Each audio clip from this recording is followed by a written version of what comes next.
Então já, como devem estar a contar, podem abrir em Marcos. Hoje vamos continuar no capítulo 5. Vamos terminar o capítulo 5.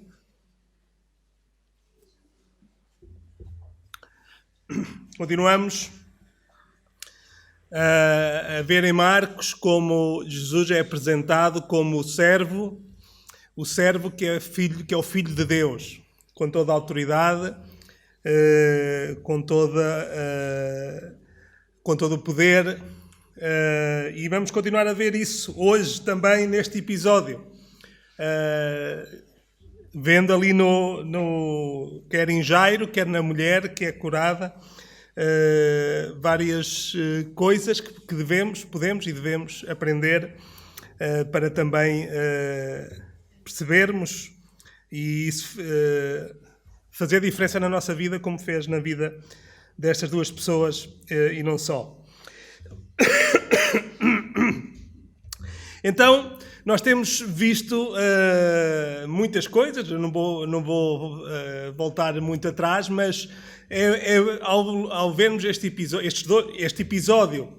que são 2 episódios, digamos, porque isto é uma típica sanduíche chamadas sanduíches de Marcos, que é quando Marcos, no meio de uma história, mete outra, e ele tem um objetivo, ou vários objetivos com isso, e nós espero que percebamos isso. Não é inocente, não é simplesmente porque calhou, mas ele faz esta sanduíche, como lhe chamam, e como nós podemos chamar, para chegar a algum lado, para nos transmitir alguma coisa. Mas isto vem na sequência, né? Nós podemos voltar um bocadinho atrás, para não ir ao início, para não estar, mas pelo menos ao capítulo 4, nós vamos encontrar aqui ecos, por exemplo, da parábola da semente, dos solos, como a gente quer designar, quando Jesus falou daqueles 4 tipos diferentes de solo. Nós vamos encontrar aqui também algumas coisas que são referidas lá. Vamos encontrar aqui também semelhanças com o episódio em que Jesus apazigua a tempestade. Ou seja, isto para dizer o quê? Que Marcos continua a encaminhar-nos, a dirigir o nosso olhar para quem Jesus é e para o impacto, para as implicações que isso deve trazer para nós, para a nossa vida, para a nossa fé, para a maneira como nos relacionamos com Ele. E então vamos ler o texto, antes de avançarmos, vamos ler o texto. Marcos capítulo 5, do versículo 21 até ao versículo 43.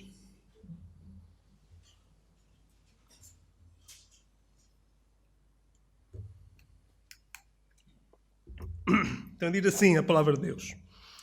E passando Jesus outra vez num barco para a outra banda, ajuntou-se a ele uma grande multidão, e ele estava junto do mar. E eis que chegou um dos principais da sinagoga, por nome Jairo, e vendo-o, prostrou-se a seus pés. E rogava-lhe muito, dizendo: Minha filha está moribunda, rogo-te que venhas e lhe imponhas as mãos para que sare e viva. E foi com ele, e seguia-o uma grande multidão que o apertava. E certa mulher que havia 12 anos tinha um fluxo de sangue, e que havia padecido muito, com muitos médicos, e despendido tudo quanto tinha, nada lhe aproveitando isso, antes indo a pior, ouvindo falar de Jesus, veio por detrás, entre a multidão, e tocou no seu vestido. Porque dizia: Se tão somente tocar nos seus vestidos, sararei. E logo se lhe secou a fonte do seu sangue e sentiu no seu corpo estar já curada daquele mal. E logo Jesus, conhecendo que a virtude de si mesmo saíra, voltou-se para a multidão e disse: Quem tocou nos meus vestidos? E disseram-lhe os seus discípulos: Vês que a multidão te aperta e dizes: Quem me tocou? E ele olhava em redor para ver a que isto fizera. Então a mulher, que sabia o que lhe tinha acontecido, temendo e tremendo, aproximou-se e prostrou-se diante dele e disse-lhe toda a verdade. E ele lhe disse: Filha, a tua fé te salvou, vai em paz e sê curada deste teu mal. Estando ele ainda falando, chegaram alguns dos principais da sinagoga a quem disseram: A tua filha está morta. Para que enfadas mais o mestre? E Jesus, tendo ouvido estas palavras, disse ao principal da sinagoga: Não temas, crê somente. E não permitiu que alguém o seguisse, a não ser Pedro, Tiago e João, irmão de Tiago. E tendo chegado à casa do principal da sinagoga, viu o alvoroço e os que choravam muito e pranteavam. E entrando, disse-lhes: Por que vos alvoroçais e chorais? A menina não está morta, mas dorme. E riram-se dele. Porém ele, tendo-os feito sair, tomou consigo o pai e a mãe da menina e os que com ele estavam, e entrou onde a menina estava deitada. E tomando a mão da menina, disse-lhe: Talita cumi, que traduzido é: Menina, a ti te digo, levanta-te. E logo a menina se levantou e andava, pois já tinha 12 anos, e assombraram-se com grande espanto. E mandou-lhes expressamente que ninguém o soubesse, e disse que lhe dessem de comer.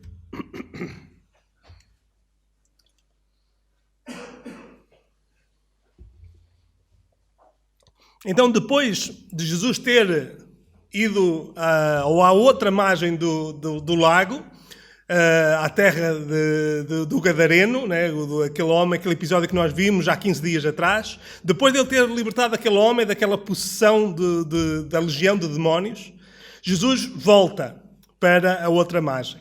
Não nos diz para que terra, em particular, não sabemos se voltou para Cafarnaum, propriamente, se foi para uma terra ali ao lado, não é também o mais importante. O que sabemos é que mal ele chegou ao outro lado, outra vez, digamos assim, ao lado onde onde estavam os judeus, lembrando que no outro lado era um povo genericamente gentil. Quando ele voltou, logo se juntou a ele também uma multidão. Vemos novamente a multidão a voltar a chegar-se a Jesus. E nisto chega um homem chamado Jairo, que pede a Jesus para ir com ele para curar a sua filha. Jesus vai com ele e com Jesus vai a multidão também. Que diz-nos aqui o Marcos que o apertava. Tal era o número e a ânsia das pessoas estarem perto de Jesus. Eis não quanto, no meio disto, enquanto ele caminhava com Jairo em direção à casa de Jairo, vem uma mulher por detrás, né, quando todos estavam a seguir Jesus, a olhar para a frente, ela vai por entre a multidão e por trás de Jesus, estende a sua mão e toca em Jesus. E vemos aqui que imediatamente ela fica curada. Ao mesmo tempo, Jesus apercebe-se do toque, olha para trás e pergunta quem lhe tocou. O que provoca aqui uma reação interessante nos discípulos, né? Quase que me parece uma reação irritada. Então, Jesus, estão tanta gente, toda a gente aqui a apertar-te e tu ainda perguntas. A pergunta mais lógica é: quem é que não te tocou? Toda a gente está a apertar-te.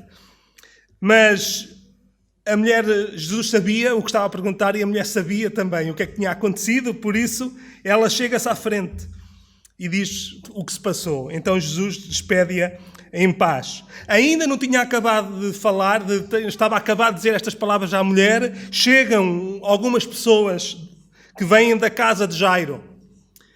E o que é que dizem a Jairo? A tua filha está morta, não incomodes mais o mestre.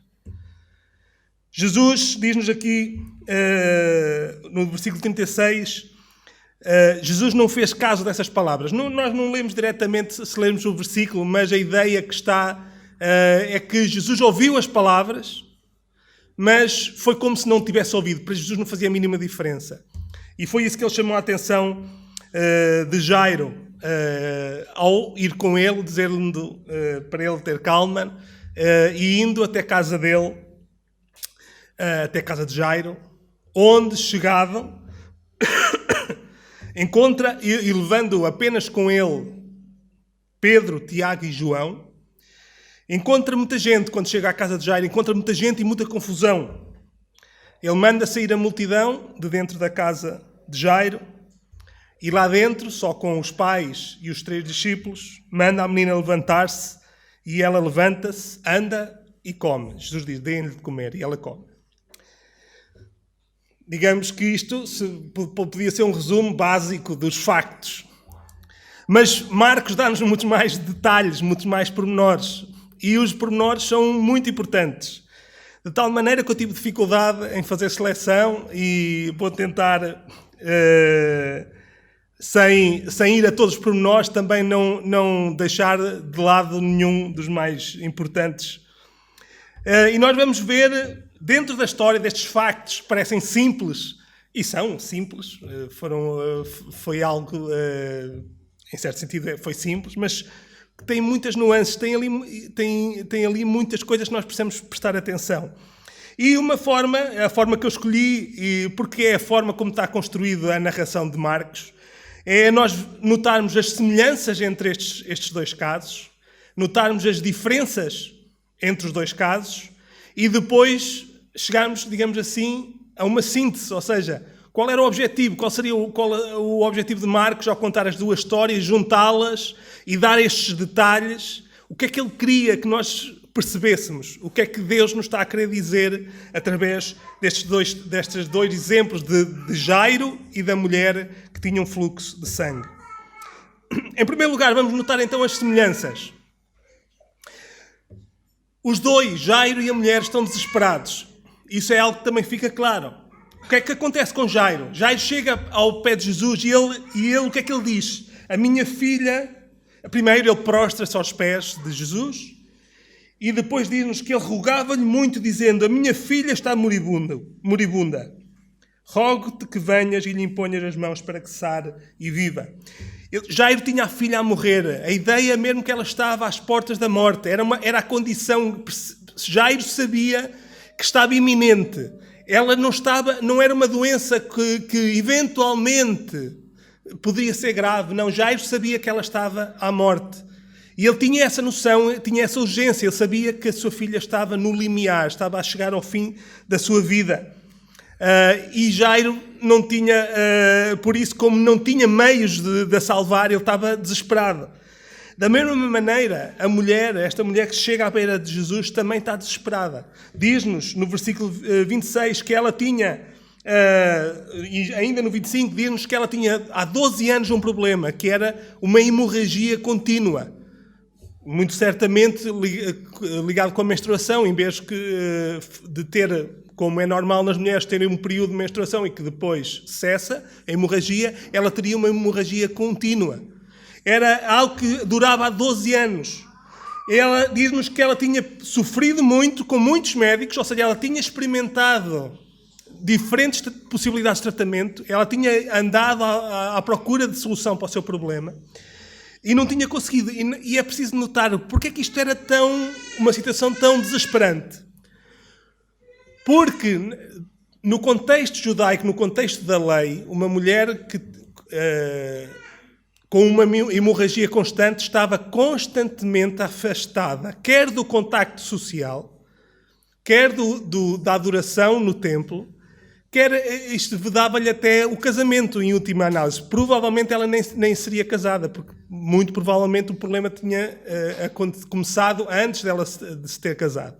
Porquê? Porque na lei, uma mulher, durante o período da menstruação e alguns dias depois, estava imunda, era considerada imunda, não estava em condições nem de tocar em outras pessoas, porque se ela tocasse durante aquele período em alguém, essa pessoa também ficaria imunda, logo afastada da adoração. Ela própria estava afastada da adoração durante aquele período, e o contacto sexual entre marido e mulher estava vedado também durante aquele período. Ou seja, uma mulher que tivesse um problema constante de hemorragia estava constantemente nesta situação. E isto durava há 12 anos. Ela não podia ter contacto social, ela não podia tocar em ninguém, porque senão a pessoa ficaria imunda. Ela não podia participar na adoração do templo, porque estava vedado. E ela, quase certeza, não era casada. E se fosse casada, ou melhor, se tivesse sido casada, no contexto em que ela vivia, muito dificilmente o marido ia aguentar aquela situação, mesmo que ela tivesse chegado a estar casada, ela teria sido mandada embora, tinha tido uma carta de repúdio. Esta era a situação da mulher e por isso ela tinha procurado de uma forma tão desesperada já por outras soluções e nunca tinha visto resultados, nada, como diz, nada lhe aproveitando, antes ainda pior. Se a situação de Jairo era má, porque tinha a sua filha prestes a morrer, a situação dela não era melhor, porque nem sequer, se calhar ela gostaria de ter uma filha e não tinha tido essa oportunidade. Isto leva-nos ao segundo ponto das semelhanças, é que também, para os dois, Jesus era a última e única esperança. Jairo não tinha mais o que fazer pela sua filha. E também esta mulher tinha corrido tudo e não tinha encontrado solução. Ela vai em busca de Jesus como a sua última também oportunidade de ver o seu problema resolvido. Também os dois, nós vemos que eles se prostram em momentos diferentes, porque isto aqui, às vezes, Marcos, até nas semelhanças, e eu coloquei esta nas semelhanças, mas podia ter colocado nas diferenças, porque Jairo prostra-se perante Jesus no primeiro contacto com Jesus, quando vai falar cara a cara com Jesus, ele prostra-se. A mulher, só depois, quando tem que se chegar à frente, né, quando Jesus diz quem me tocou, só aí é que ela se prostra. Mas os dois, frente a frente com Jesus, eles prostram-se. Jairo, até a ideia que está é que ele caiu. É quase como se fosse uma ação involuntária. É como se ele não tivesse sido capaz de se aguentar em pé quando chegou à beira de Jesus. Eles dois prostraram-se perante Jesus. E também a última semelhança que eu gostava de notar é que estas duas pessoas, Jairo e esta mulher, eles queriam a intervenção de Jesus, mas eles queriam a intervenção de Jesus nos seus próprios termos. Se nós notarmos, quando Jairo fala com Jesus, ele diz no versículo 23, rogo-te que venhas e lhe imponhas as mãos para que sare e viva. Jairo não só diz a Jesus para vir, porque a sua filha está a morrer, mas ele quase que prescreve o que é que Jesus tinha que fazer. Vem, impõe as mãos para que ela viva. Já a mulher,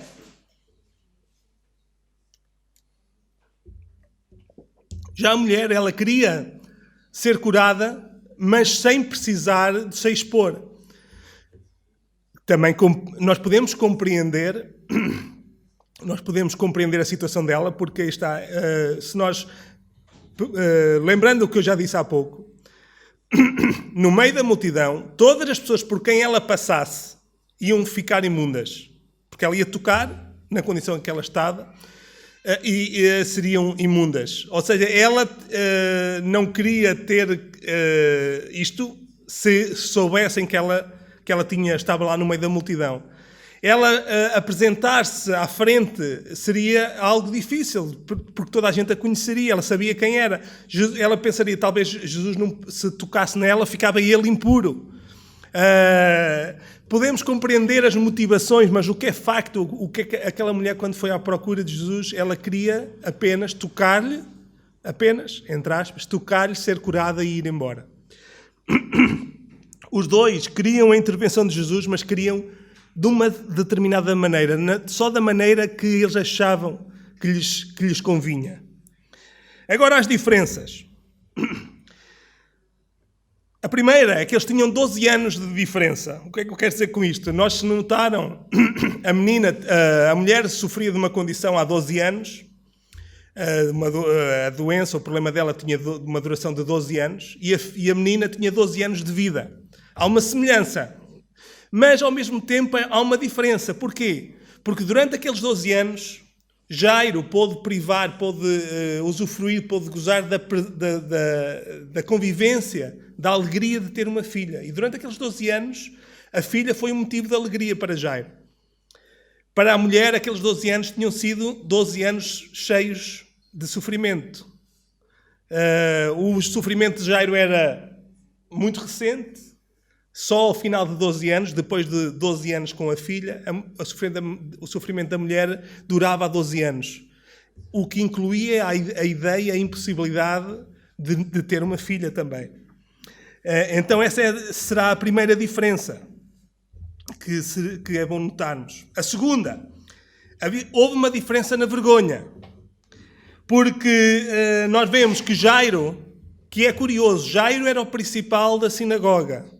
Ele não teve problemas de chegar a identificar-se e, perante toda a multidão, ele chegar ao pé de Jesus, à frente de Jesus, e pedir, rogar, prostrar-se aos pés de Jesus e clamar por socorro.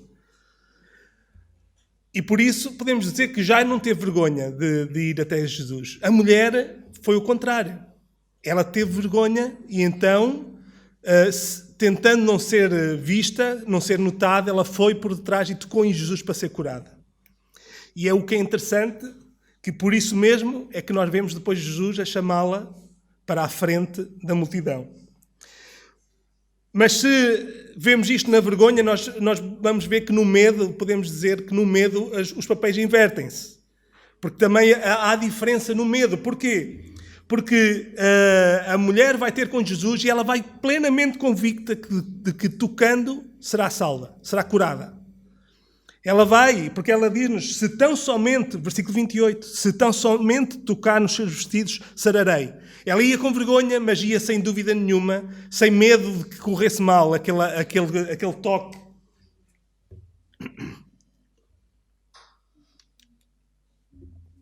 Já Jairo precisou que Jesus lhe dissesse, no versículo 36, quando chegam da parte dele alguns a dizer, olha, não incomodes mais o mestre, a tua filha já morreu, já não há solução, já pronto, as poucas esperanças que tu tinhas acabaram. Jesus vira-se para ele, não fazendo caso do que as pessoas estavam a dizer, Jesus vira-se para ele e diz, não temas, crê somente. Nós vemos a diferença entre eles também na ação, na própria ação de Jesus, já mais ou menos, eu já referi isto, mas Jesus, pela diferença da atitude deles, o que é que Jesus faz? Ele também age de maneira diferente com eles. Com a mulher que queria passar incógnita, Jesus a chama para a frente da multidão. Jesus obriga a que ela se declare e que seja a sua situação e o que aconteceu seja conhecido de todos. Já em relação a Jairo, acontece exatamente o oposto. Ele que não tinha tido problemas nenhuns em assumir-se diante da multidão, Jesus manda a multidão sair quando está em sua casa e chama só a ele, à mulher e aos filhos para assistirem à ressurreição da sua filha.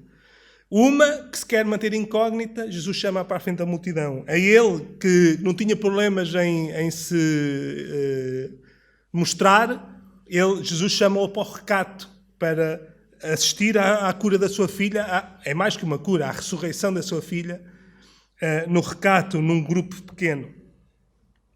E poderíamos notar outras semelhanças e outras diferenças entre eles. Não me vou alongar mais, vamos ficar por aqui, porque creio-se que são suficientes para nós vermos alguns pontos importantes naquilo que Marcos quer alcançar, onde é que ele quer chegar, o que é que ele quer mostrar com estes episódios que aconteceram.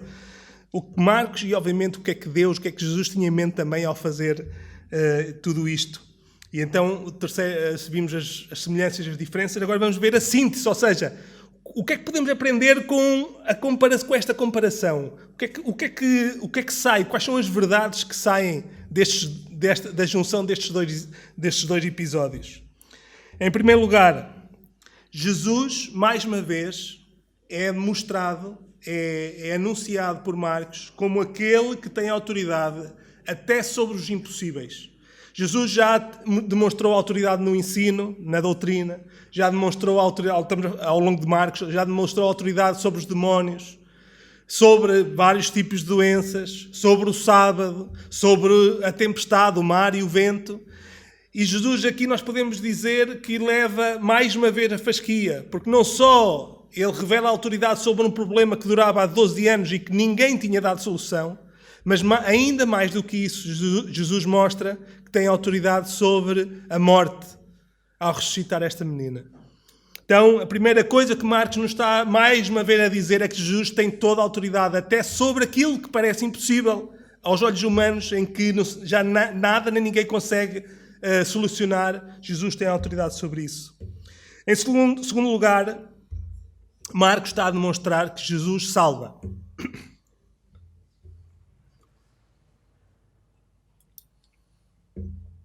Porque é interessante que Jairo, quando vai ter com Jesus, quando ele diz que a filha está moribunda e que pede para Jesus ir impor as mãos, para que, no final do versículo 23, para que sare e viva. A palavra que está, a ideia é para que seja salva. Obviamente, Jairo queria que a filha fosse salva do problema que ela tinha. Queria que ela vivesse vida física, que ela vivesse, tivesse saudável.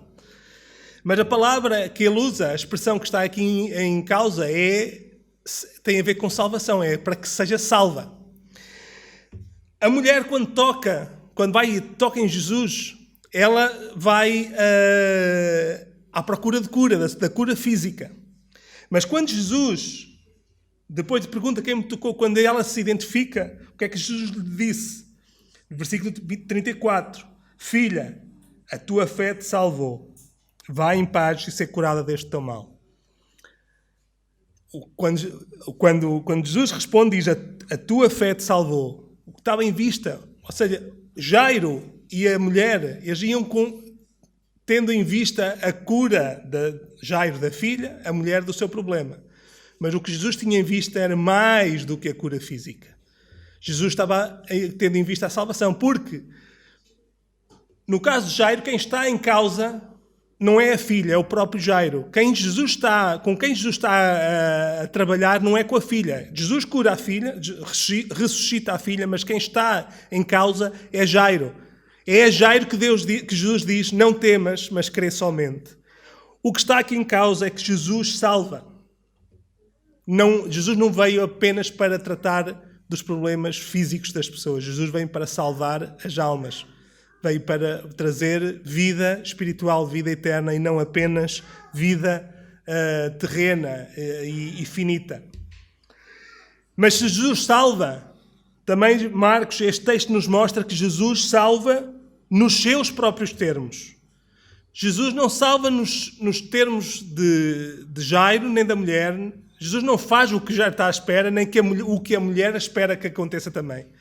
Com Jairo, Jesus não chega e não impõe as mãos. Ele chegou a casa, pegou na mão da menina e disse-lhe, e com a sua palavra, diz para ela levantar e ela levanta-se.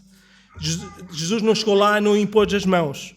Não fez o que Jairo estava à espera, o que Jairo achava que devia ser feito. Com a mulher estava à espera de tocar, ser curada e ir à vida dela. Mas não é isso que Jesus faz. Jesus salva não só do seu problema, mas Jesus faz com que ela tenha um encontro com ele. Ou seja, o que nós vemos é que a mulher queria apenas tocar em Jesus, e depois o que Jesus faz é que é Jesus que toca na mulher, porque leva a que ela se mostre e venha face a face, tenha um encontro face a face com ele. Então Jesus não salva nos termos deles, nem de Jairo nem da mulher. Jesus salva nos seus próprios termos. Também Jesus salva de uma forma completa. Porquê? Porque Jairo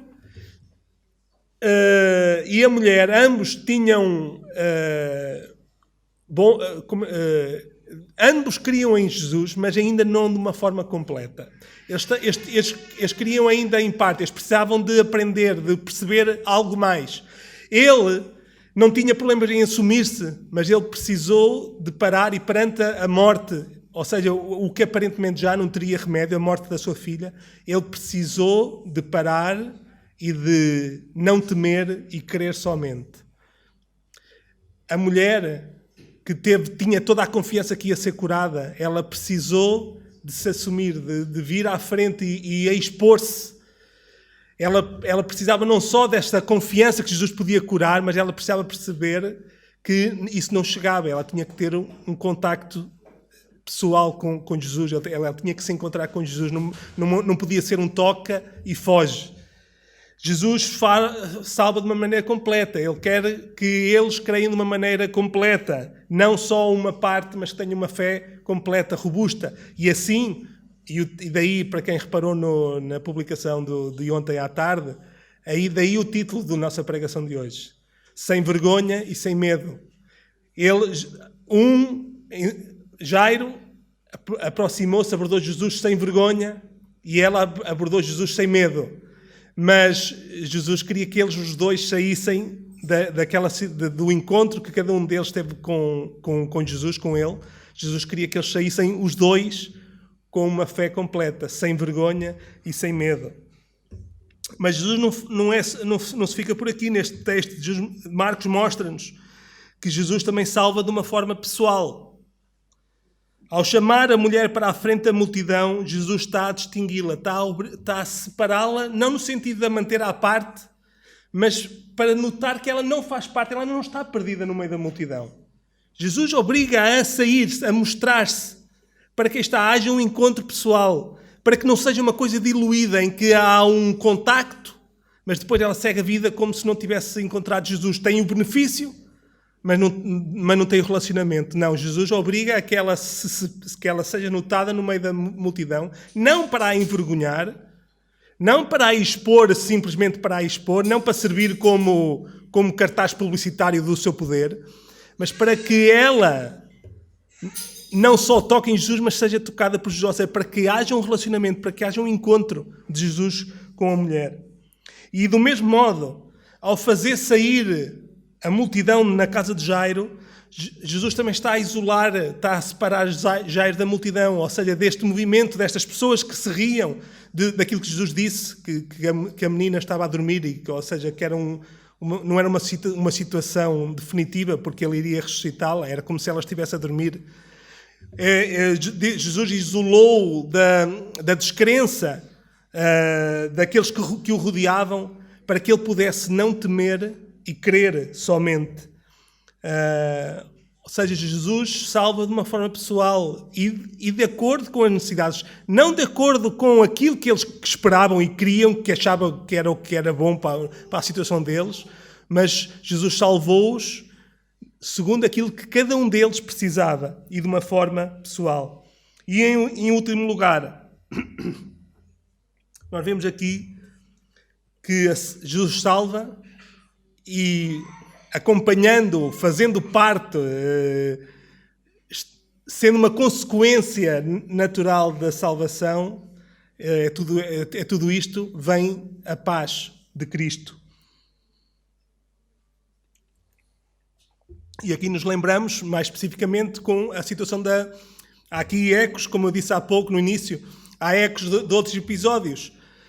Há ecos da tempestade que Jesus acalmou, mas que no fundo o objetivo era acalmar o coração dos discípulos. Há ecos aqui do homem gadareno, que ninguém o conseguia pôr mão, mas que na presença de Jesus, logo até antes de ser libertado dos demónios, já se acalmou e depois Jesus acaba com o tumulto, com o caos que existia dentro dele, expulsando os demónios e restaurando-lhe o juízo.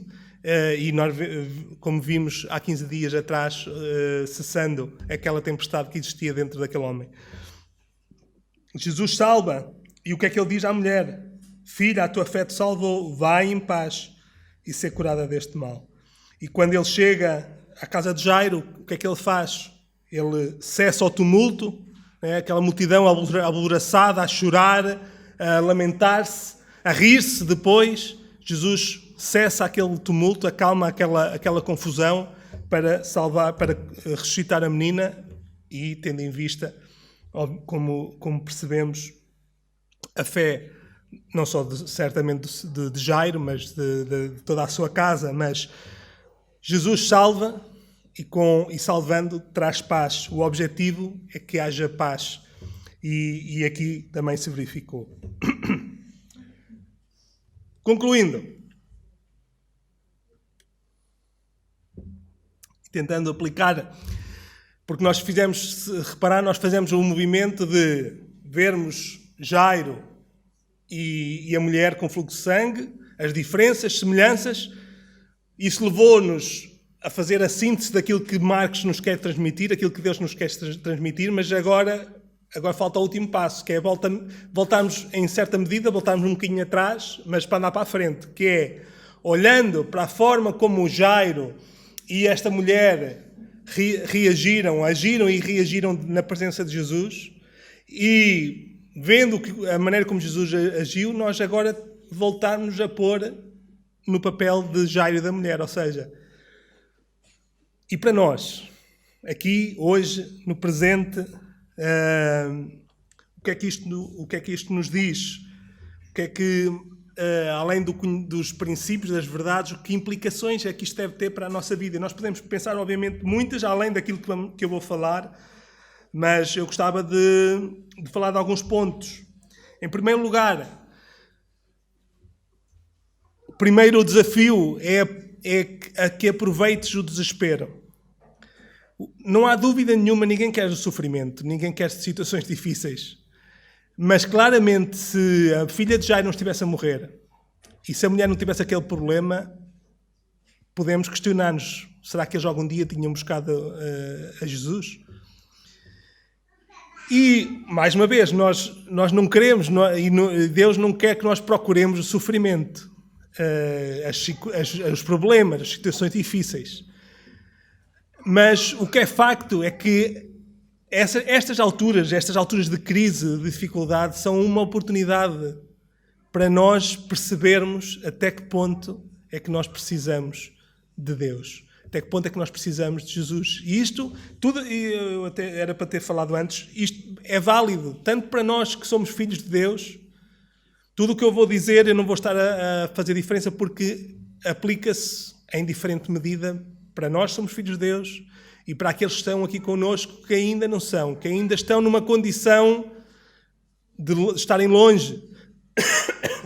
Ainda não estão tão como estava Jairo e a mulher naquele momento, em que sabiam que precisavam mas ainda não sabiam o quanto é que precisavam e em que medida. Por isso, os pontos de aplicação servem tanto para nós, que somos filhos de Deus, como para aqueles que ainda não são. Porque, de uma maneira, em ambos os casos, mesmo nós como filhos de Deus, muitas vezes nós sabemos que já fomos salvos, que já fomos resgatados, que temos as promessas de Deus, mas às vezes vivemos o nosso dia-a-dia não conscientes da nossa, que ainda necessitamos da presença de Deus, da ajuda de Deus, da salvação de Deus em muitas áreas da nossa vida. Então, o primeiro desafio é que nós aproveitemos o desespero, as situações difíceis. E se nós não gostamos de sofrimento, então vamos esforçar-nos também para estarmos conscientes, porque às vezes tem que vir situações difíceis, porque nós temos tendência a esquecer-nos. Então Deus usa muitas vezes, e quem esteve cá na sexta-feira tivemos a falar sobre Jó que temia a Deus, mas ainda não via, ele ouvia falar, ele achava que já conhecia muito Deus, mas ele ainda precisava de conhecer mais, por isso foi necessário vir sofrimento até à vida dele, até à sua experiência, para que ele pudesse então compreender coisas que ainda não tinha compreendido acerca de Deus e pudesse esperar, confiar em Deus de outra maneira. Então, nós precisamos de perceber a nossa necessidade de Deus, a nossa necessidade da sua salvação, da sua ajuda, da sua direção. Seja se lutamos com um problema que já seja antigo, como a mulher, algo que dura há vários anos, seja algo que aconteceu há pouco tempo, que seja mais repentino, mais recente, mas nós precisamos perante as dificuldades, nos voltarmos para Jesus com o mesmo sentido de urgência, com o mesmo sentido de última esperança, como Jairo e a mulher se voltaram para Jesus. Em segundo lugar, aceita os termos de Jesus. Nós também temos a tendência de querermos que Deus nos ajude, mas conforme aquilo que nós achamos. Nós pedimos a ajuda a Deus, mas dizemos que ajuda-me desta e desta maneira. Raramente estamos disponíveis para pedirmos a ajuda de Deus e esperarmos que Ele ajude como Ele acha que deve ajudar. Nós temos a mania de pedir a ajuda de Deus e achar que sabemos mais do que Deus na forma que Ele deve agir. Por isso o desafio é aceitar os termos de Jesus, é não tentar impor os teus termos.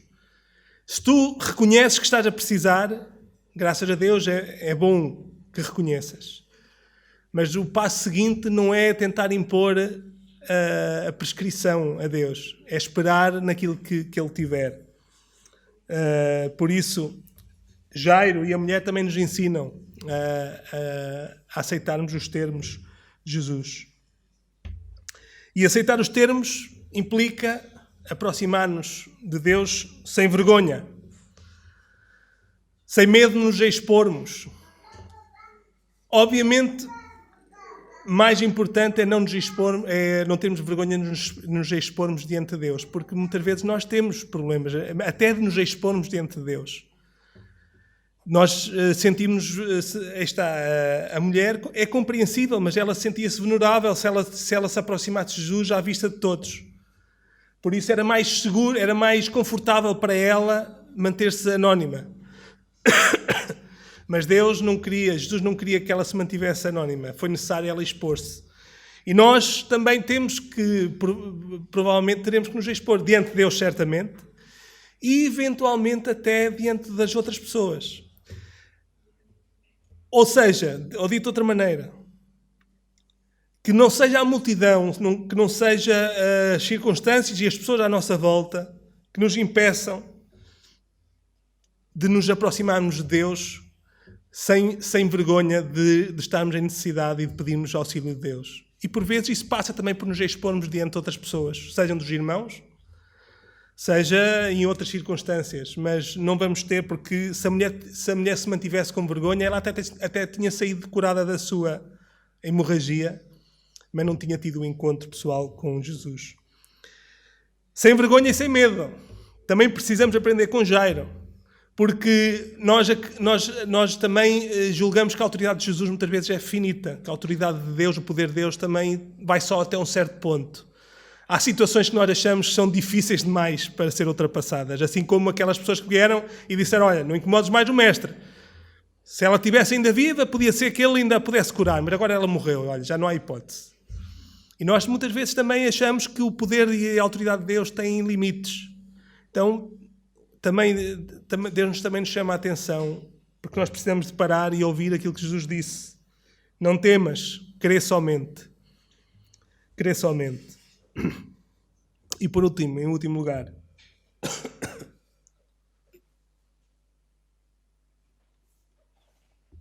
a salvação que Deus quer dar é uma salvação que traz paz para aqueles, mais uma vez, para aqueles que ainda não são de Deus e ainda estão em guerra com Deus, aqueles que ainda não reconhecem que precisam realmente de um Salvador, que não recorrem, que não percebem o seu desespero, que estão numa situação desesperada como Jairo e como a mulher. Não em situações idênticas, mas uma situação desesperada porque estão debaixo da condenação de Deus. Estão às portas da morte e não há nada, não há médico, não há solução humana nenhuma que lhes vala. A salvação que Deus dá é uma salvação que implica paz, que visa fazer a paz entre Deus e os homens. E que seja uma paz que seja não só neste sentido, mas que depois tenha uma implicação na vida, no dia-a-dia. Porque nós já vimos com a tempestade, com os discípulos, eles passaram pela tempestade, mas eles podiam ter passado pela mesma tempestade em paz, sabendo que Jesus estava no barco. E eles perderam essa oportunidade. Eles já queriam em Jesus, ainda precisavam de aprender, mas eles já queriam. Mas eles podiam ter passado pela tempestade gozando da paz de Cristo. E não passaram. Passaram pela tempestade cheios de medo. Então, este episódio, quer Jairo, quer a mulher com este fluxo de sangue, ensinam-nos também que mesmo nós, como filhos de Deus, somos chamados a lembrar que Deus tem para nós a paz, a sua paz. E não o medo, não a ansiedade, não uma vida e uma mente que se prende com as circunstâncias e com aquilo, com as pessoas que estão à nossa volta, mas uma mente, olhos direcionados para a solução, para quem nos pode ajudar. E Marcos está-nos a mostrar, quer nos levar a perceber que é esse o objetivo que Deus tem para nós. Que não é simplesmente uma salvação que cura fisicamente, nem é só uma salvação, uma ideia do futuro que nós vamos gozar. É algo para ser gozado no presente. Em que este encontro pessoal com Jesus nos leva a abandonar a vergonha, a abandonar o medo e a gozar da parte de Cristo na nossa vida.